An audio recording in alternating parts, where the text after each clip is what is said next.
Hello, guys. Welcome to the Reverie channel. My name's John. And this is Simone, Bro, is that cigar organic and vegan? the most vegan carrot you ever done seen. Woo! So what are we doing today, Simone? We're doing another episode of P and P, otherwise known as philosophy and poetry, but not to be confused with the PP. All right, so Simone, I heard today we're getting into a controversial topic. So I heard you're gonna stir the pot today. Is that true? Hell yeah, you fucking know it. All right, let's do it. But anyways, Simone, let us know, brother. so yeah, all right. So today I have a poem for you guys. It is called Mooncover. A slight vex births contempt, which unexpressed breathes death. And when the rage is pacified by quiet means repressed, is left only a hollowness, begging self-end.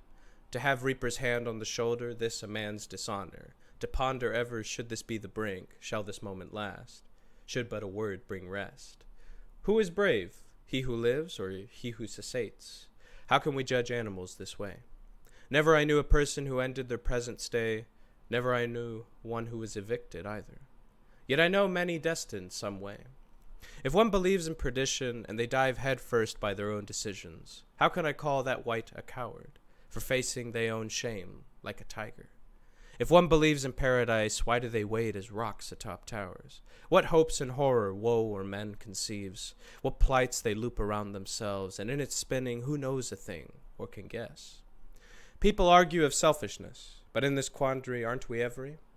We make qualm between two miseries, one presently, the other following. Neither desire the experience, thus it's tricky. Who wins, but whom is more egotistic? And so, what does that poem mean? That poem is basically, the whole idea was inspired by a book titled The Sorrows of Young Werther by Goethe. And basically, the whole the overall idea is, how can we really judge someone who killed themselves? Because everyone has their own limitations. And that's something I fundamentally believe, that I think everyone's certain limitations, both mental and physical, are not the same. Not all humans are equal by nature itself, you know?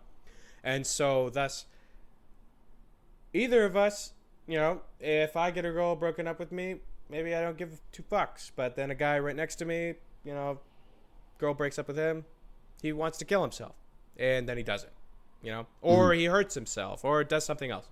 And those are based on different people's mental limitations, because you can't judge that the same experience is exactly the same experience when you put it in the eyes of another person, or in the, in the experience of another person. And so that's not everything I'm trying to say. On top of that, I'm also saying, can we really judge them? Because if heaven or hell is the next step, if there is a heaven or hell, if there is some kind of sense of rebirth, if there is some kind of afterlife, can we really blame a person for killing themselves then? If they're like, hey, why don't I just hurry up and get there? Because, you can believe all different kinds of religions that, like, oh, killing yourself is bad. Some religions don't mind killing yourself. Some cults that I know about. Heaven's Gate. Heaven's Gate. But the point being, if there is a heaven and hell, and depending on your interpretation of God and the afterlife, perhaps God is like, yo, you killed yourself? Okay, you just made it to the party early. Chill out here. It's good. Fucking good. On the other hand, you could end up in hell and, whatever. But then for a person, hell was life. If life was just absolute, like, if a person, I tend to consider some people in this life to be life's unfortunates, where basically everything goes wrong, and no matter what they do, everything is wrong and will always be wrong. There are some people like that. And at least I've found that there are people like that. And if life is hell for them, what difference is actually going to the afterlife hell. And so in that idea, I don't really judge people who kill themselves, because at the same time I also think of it like either way it's selfish. Because like people like to justify the idea of like, oh, it's selfless of me to beg someone to live, to, you know, to express my ideas of how much I love life and how great life is and how you should value your own life. And that's great, and it's understandable, and you know, of course anybody would do it. I would do it. You know, if I heard somebody's going to kill themselves, I'm going to do the first thing to try to keep them alive. But at the end of the day, I'm not going to judge them for doing it if they do it, because I can also have enough understanding and compassion as a human being to understand that I'm not in their shoes, and what they're suffering perhaps is very different from what I'm suffering. And so even if it's the same thing that I've gone through before. And so, and there's a few other things in the poem, but I think that's all I want to say for now. Leave it to All right. interpretation beyond that. All right. So I do have a lot of questions. So before I get into the religious point of view, I wanted to talk. Do you agree that when people commit suicide, they do it under the belief that their life will never change? Whether real or an illusion, they do it because something's bothering them, and either something truly can't change or they believe it can't change. So like if someone who's like the extreme example we have is the person with no limbs in a basement getting tortured for the rest of their life. So that's a fact that this is not going to change, for example. So under that belief, how can, like, it's a reality. It won't change. Can we really judge him for wanting his fate to end? Exactly. I agree with that notion that basically a person who's at the brink thinks that, oh, this is how it's going to be. You know, it's over. There's no change. There's nothing left in life, because they've reached that limitation, that mental barrier that doesn't allow them to see, hey, maybe there is something beyond just getting screwed. But at the same time, like you said, in this extreme example where physically it's not just a mental thing, physically they're absolutely screwed. I think, well, it depends on where technology could play into that, because, and also perhaps the situation, you know, if that person were to be rescued and then they were offered all kinds of prosthetics and they could afford it and they could maintain it, you know, maybe their life would be so much better and like they could come out of that. But at the same time, to answer your question, yes, I do believe it's because they at that time can't see farther than what that mental blockage or physical blockage is in front of them. Okay, that's good. Here, I'm going to ask you a tough question. This one, I think, is going to be interesting. So, what do you say when someone's like, you know, the stories where like they're on the brink of death and they're literally like waiting for something to kill them? Like when you're stuck on sea, they're literally praying for a shark to just come and eat them and finna kill them, just so it's a painless death. And then, Painless. you know, yeah, If it bites his head off first, maybe, hopefully. right. And then there's this slither of hope that keeps them back in the ocean again.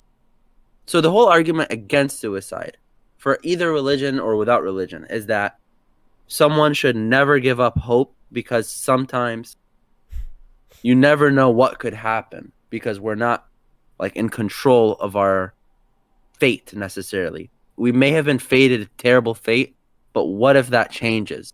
Like, because our fate always changes every day, whether we like it or not. So what do you say against that argument? That there is hope.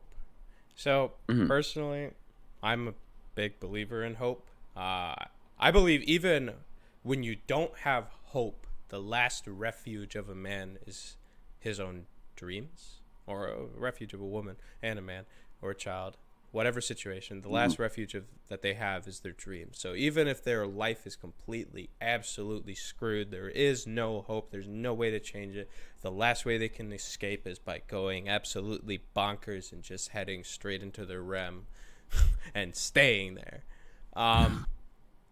And I believe in hope, but this kind of plays into what I'm saying with maybe not just that people are selfish, those who argue, those who like try to convince other people to live.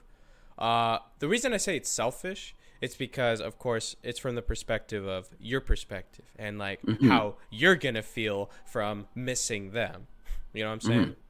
Or from the pain that they're going to cause you from them dying, because I feel like that's the natural driver for why, because Mm-hmm. of course there's compassion, there's the idea of like saving somebody else, but again, I think that all stems from the idea of like I want to avoid feeling pain from this person dying and from this person not being in my life anymore, or me Mm. not doing something and then this person dying and then now I get to live with that guilt. So that's why I kind of Right, see right, it like right, it's also a selfish mentality. And at the same time, right, right. on top of this, I see it as like, again, if you believe in the afterlife, I would see it as the arrogance of the living. Because you think life is great because life is all you've known ever. We don't know what Mm-hmm. if there was a before life, a prior life, we Mm-hmm. didn't know it. And we don't know the afterlife until we die. So the Mm-hmm. arrogance of the living is like, stay here because it's so good here. Or it can be good here. But how do Mm-hmm. you know for sure? That is if you believe in an afterlife. Mm-hmm. And using that argumentation I feel is weak, Mm-hmm. perhaps, but maybe not to because I mean the person who's about to commit suicide is so emotionally fatigued Mm-hmm. and in their own shit that probably any argument could Mm-hmm. possibly convince them or not convince them. It depends. But yeah, I You know, also see it as the arrogance of the living. Yeah. it's really cool you say that because even in Catholicism, like in the Bible, it literally says that don't be too hung up on this world because the world that's gonna come next will be beautiful, will be way more beautiful. Mm-hmm. You know, which is Yeah. cheers, which is Cheers. what I mean. It kind of has the same concept. You know, like don't get hung up on the material world sometimes because you never like as the next world that you're gonna go to and arrive to will be way more beautiful. I mean, The look. afterlife. I mean, look at the. Whether you believe in heaven or hell, but this is talking about the afterlife. I mean, look at the Buddhists. Their whole notion is to detach themselves from the material world completely. And I mean, Right. in that sense, like if an ascetic, a person, the Buddhists that starve themselves, or not starve themselves, but basically try to live on as little as possible, which I guess is Mm-hmm. starving yourself, could be. You could interpret it as that. But they're detaching themselves from life so much that it's like, Mm-hmm. and they're trying to reach enlightenment, which is the escape from the system of rebirth, nirvana. If you achieve that, it's kind of like dying. It's to be very honest, like the ultimate detachment from life. The ultimate is pretty much death because Mm-hmm. after that, there's no life. Right. You see, it's kind of reminds me of the river as well. It's kind of like when you detach yourself from the struggle, the river becomes very smooth and enjoyable. You know. Mm-hmm.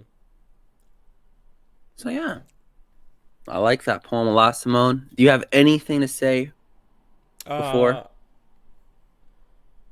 Uh, uh, well, let me see.